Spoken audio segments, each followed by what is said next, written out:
Bienvenue sur Science Expliquée, la chaîne qui vous explique en profondeur les faits scientifiques. Vous êtes-vous demandé un jour comment l'or est produit et recyclé? L'or pur est produit en raffinerie grâce à plusieurs procédés qui consistent principalement à affiner et purifier de l'or déjà extrait ou provenant de matériaux recyclés. La matière première peut ainsi être du minerai issu d'une mine ou des objets en fin de vie comme des bijoux, des déchets électroniques ou des résidus industriels.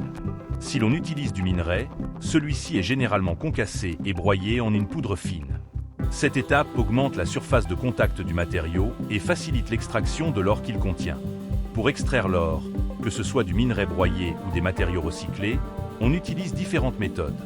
La plus courante est la cyanuration. Le matériau est traité avec une solution de cyanure diluée qui dissout l'or et permet de le séparer. Comment fonctionne une mine d'or moderne? L'exploitation minière moderne de l'or suit un cycle en plusieurs étapes. L'exploration, l'extraction, le traitement et enfin la vente du métal. 1. L'exploration. C'est la première étape. Des études géologiques et des forages sont réalisés pour identifier les zones susceptibles de contenir un gisement d'or. 2. La planification active.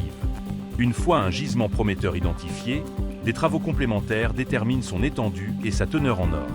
Si le gisement est confirmé économiquement viable, un plan d'exploitation est élaboré.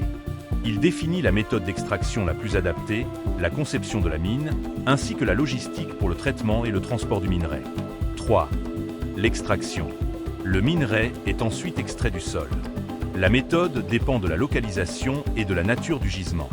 Les plus courantes sont la mine à ciel ouvert. De vastes excavations sont creusées à l'aide d'engins de terrassement pour extraire le minerai. La mine souterraine. Des tunnels et des puits sont forés pour accéder aux gisements en profondeur. L'exploitation par dragage pour les gisements alluvionnaires dans les rivières. Dans une mine souterraine, des tunnels sont creusés pour accéder aux gisements et le minerai est extrait à l'aide d'équipements spécialisés. L'exploitation par dragage implique, quant à elle, d'utiliser de l'eau pour séparer les paillettes d'or du sable et des sédiments. Une fois le minerai extrait, il est transporté vers une usine de traitement où il est concassé, broyé et traité pour en récupérer l'or. Les méthodes employées dépendent de la nature du minerai et peuvent inclure la cyanuration, la séparation par gravité, la flottation ou le procédé charbon en pulpe. L'or ainsi extrait est ensuite généralement envoyé dans une raffinerie pour y être purifié. Les méthodes de raffinage les plus courantes sont le procédé Miller, par chloration, et le procédé Wohlwill, électrolytique. Une fois raffiné, l'or est prêt à être vendu à ses clients finaux. Il est utilisé dans une grande variété d'applications, notamment en joaillerie, en électronique et comme placement financier. Les opérations minières modernes sont très automatisées et utilisent des technologies avancées pour améliorer l'efficacité et la sécurité. Des engins comme les excavatrices et les camions sont souvent téléopérés depuis un centre de contrôle et des dispositifs comme des systèmes de surveillance automatisés et des plans d'urgence sont mis en œuvre pour minimiser les risques d'accident. Des réglementations environnementales strictes visent également à réduire l'impact de l'activité minière sur les écosystèmes. Note sur la fusion, l'or fond à 1064 degrés Celsius. Pour le maintenir à l'état liquide et faciliter le travail, une torche doit théoriquement atteindre environ 1200 degrés Celsius. On utilise un creuset et du borax pour capter les impuretés, tandis que le sable et le bicarbonate de soude servent d'isolant thermique. Cette technique permet de concentrer et de retenir la chaleur de manière uniforme, évitant qu'elle ne se disperse. Cela maintient l'or en fusion pendant toute la durée de l'opération de coulée. Une fois que nous avons déterminé qu'il est prêt à être coulé, vous pouvez le voir sortir du creuset. Il n'y a plus de solide, alors nous nous préparons, nous le transférons, et bien sûr, vous remarquerez que nous agissons assez lentement. En effet, si on tente d'aller trop vite, on risque de dépasser le moule ou de provoquer des éclaboussures. Nous procédons avec une grande mesure et lenteur. Je sais exactement ce que fait le métal, et je maîtrise parfaitement mes gestes, donc il n'y a pas de surprise. Avec l'échantillon prélevé par la sonde à vide, 3 grammes partiront au laboratoire. Les résultats seront disponibles demain, et nous pourrons ainsi vérifier la pureté. Nous avons donc coulé le lingot, je vais fermer l'alimentation en gaz, puis nous le démoulerons. Vous m'avez peut-être vu le manipuler avec un ringard, juste pour m'assurer qu'il était déjà assez solide. Ensuite, nous le transporterons jusqu'à la table pour le démoulage, car il va se solidifier très rapidement. Je dirais qu'on a à peine 30 secondes, ou un peu plus, avant qu'il ne devienne entièrement solide. Nous visons une pureté d'au moins 95% que nous obtenons grâce aux réactifs utilisés pendant la fusion. Nous travaillons donc avec un mélange de sable, borax, carbonate de soude et nitrate. Combinés, ces éléments conservent la chaleur, maintiennent le métal liquide et absorbent les impuretés. C'est d'ailleurs ce qui explique toute cette écume noire qui remonte à la surface. Ce n'est pas de l'or, c'est noir comme de l'obsidienne. L'un de nous va plonger le lingot dans un bain d'eau, mais il ne faut que quelques minutes de repos, juste le temps qu'il refroidisse suffisamment pour pouvoir le toucher. Ensuite, nous le retirerons et le nettoyerons. Nous avons la chance que, comme vous pouvez le voir, la plupart des lingots que nous produisons soient assez propres. Certains, en revanche, s'ils ont été coulés avec des réactifs de moindre qualité ou selon un processus moins pur, gardent des traces d'impureté, sont plus difficiles à nettoyer et présentent une surface plus sombre. Elles affichent toujours une pureté de 95%, mais leur aspect est moins net. Aujourd'hui, nous avons eu de la chance. Pour les bords les plus irréguliers, on les lime afin de les adoucir, et vous avez peut-être remarqué quelques petites éclaboussures ou perles d'or. Cette opération vise simplement à éviter que des fragments ne se détachent pendant le transport, ne tombent au sol ou ne se perdent. Nous les récupérons donc avec soin. Ces résidus étant très sombres, nous procédons un peu comme dans l'aéronautique. Nous gravons un numéro de série sur chaque lingot. Il s'agit là d'un enregistrement essentiel. Ce numéro correspond au nombre total de lingots produits sur ce site depuis 1990. Peu de mines dans le monde ont atteint le seuil des 10 000 lingots. Certaines installations en produisent davantage chaque jour, mais elles n'existent tout simplement pas depuis aussi longtemps. Les pièces d'or, quant à elles, sont créées par un processus appelé frappe monétaire, qui comporte plusieurs étapes. Après inspection, les pièces peuvent subir des traitements supplémentaires pour rehausser leur apparence et leur durabilité.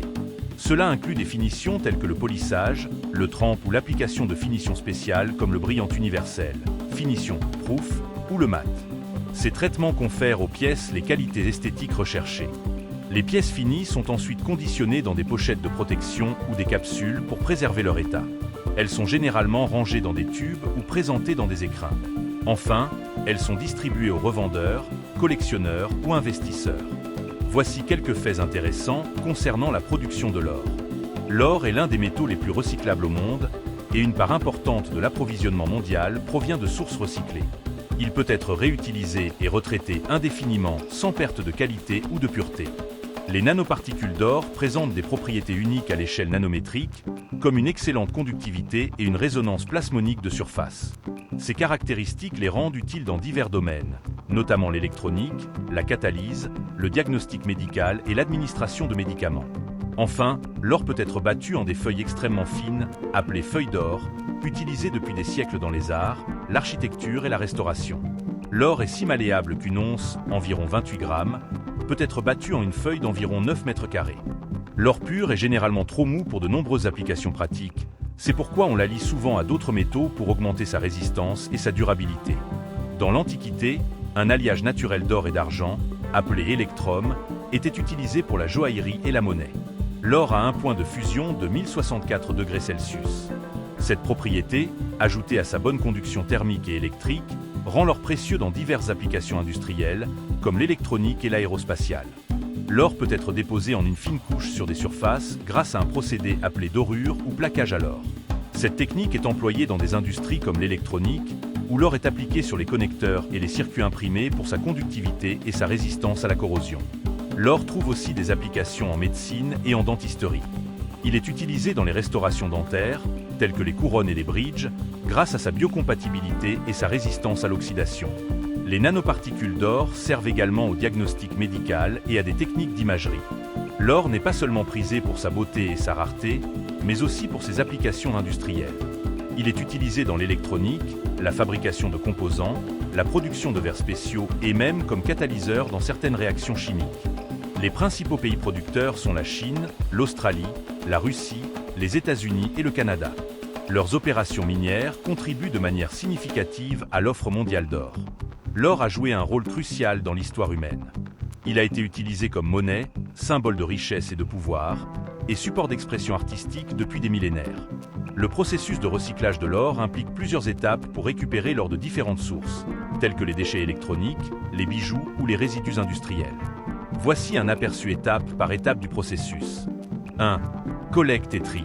La première étape consiste à collecter les matériaux contenant de l'or, comme les déchets d'équipements électriques et électroniques, DEE, les bijoux usagés ou les chutes de production. Ces matériaux sont ensuite triés en fonction de leur teneur en or et du type de traitement requis. 2.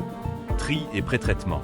Pour les déchets électroniques, Les produits sont démantelés pour en extraire les composants. Les cartes de circuit imprimées, les connecteurs et autres éléments contenant de l'or sont séparés en vue d'un traitement ultérieur. Les bijoux ou les résidus peuvent subir des étapes de préparation, telles que le tri, le nettoyage et le retrait des matériaux non précieux, pierres, métaux de base, etc. 3. Réduction granulométrique et broyage. Selon la forme du matériau, il peut passer par des étapes de fragmentation, comme le découpage ou le broyage, afin d'augmenter la surface de contact pour les procédés suivants. Cette étape vise à libérer les particules d'or encapsulées dans la matrice des matériaux. 4. Extraction de l'or. Plusieurs méthodes sont employées pour extraire l'or lors du recyclage. Extraction chimique. Les matériaux peuvent subir des traitements chimiques comme la cyanuration ou l'attaque à l'or égal, où une solution réactive dissout l'or en laissant les autres impuretés. Séparation mécanique. Des techniques physiques telles que la séparation par gravité, la centrifugation ou la séparation magnétique peuvent être utilisées pour isoler les particules d'or en exploitant leurs propriétés, densité, magnétisme, etc. Électrolyse. Dans certains cas, des procédés électrolytiques sont utilisés pour récupérer l'or. Il consiste à faire passer un courant électrique dans une solution contenant l'or, ce qui provoque son dépôt sur une cathode. 5. Filtration et raffinage. Une fois l'or extrait, la solution ou la boue résiduelle passe par une étape de filtration pour séparer les résidus solides du liquide. La solution est ensuite traitée pour éliminer les impuretés et augmenter la pureté de l'or. Les techniques de raffinage, telles que le procédé Miller ou le procédé Wohlwill mentionné précédemment, peuvent alors être utilisées pour purifier l'or jusqu'à un haut degré de pureté, souvent 99,99%. La séparation et le contrôle de la qualité après la réfinition, la pureté de l'or est déterminée par la séparation qui implique l'analyse du contenu de l'or en utilisant différentes techniques. Cela garantit que l'or recyclé reçoit les normes de qualité désirées. La formation et la repurposition, l'or purifié peut être transformé en différentes formes en fonction de son utilisation. Il peut être cassé en barres, en feuilles ou en autre forme désirée. L'or recyclé peut être utilisé pour la production, la fabrication ou d'autres applications industrielles. L'or peut être considéré comme un bon investissement pour plusieurs raisons. L'or a été reconnu comme un bon investissement pendant des siècles et a maintenu sa valeur au cours du temps. Il sert comme un valeur reliable car sa scarcité et sa désirabilité contribuent à la préservation de son pouvoir d'achat à long terme. L'or est souvent vu comme une arme contre l'inflation. Lorsque la valeur des monnaies fiat diminue à cause des pressions inflationnaires, l'or tend à garder sa valeur ou même à l'apprécier. Les investisseurs s'intéressent souvent à l'or pour protéger leur richesse pendant des temps d'inflation. La diversification, y compris l'or dans un portfolio, peut offrir des bénéfices de diversification. L'or a tendance à se valoriser contrairement à d'autres biens, tels que les devises, les actions, etc. Cela signifie que lorsque d'autres achats financiers souffrent de volatilité ou de déclin, l'or peut agir comme un contrebalance, potentiellement réduisant les risques du portfolio. L'achat de l'or est souvent considéré comme une bonne stratégie financière pendant des temps d'incertitude économique ou de turmoil géopolitique. Les investisseurs se rendent alors comme une forme de protection lorsqu'ils perçoivent des risques augmentés dans d'autres options d'investissement. Son rôle historique comme valeur refuge a été démontré pendant les déclins et les crises financières. Il peut être acheté et vendu facilement sous diverses formes. Or physique, lingots, pièces, fonds négociés en bourse, ETF, liés à l'or ou contrats à terme. Le marché mondial de l'or est flexible, ce qui permet aux investisseurs d'entrer ou de sortir de leur position avec une relative facilité. L'inclusion de l'or dans un portefeuille peut jouer le rôle de couverture ou de valeur refuge. Sa valeur a tendance à augmenter en période d'incertitude économique ou lorsque les actifs traditionnels, actions, obligations, sous-performent. En intégrant l'or à un portefeuille diversifié, les investisseurs peuvent potentiellement réduire le risque global et améliorer la performance ajustée au risque. Merci d'avoir suivi la vidéo jusqu'à la fin et n'oublie pas de t'abonner pour ne pas rater nos prochaines vidéos.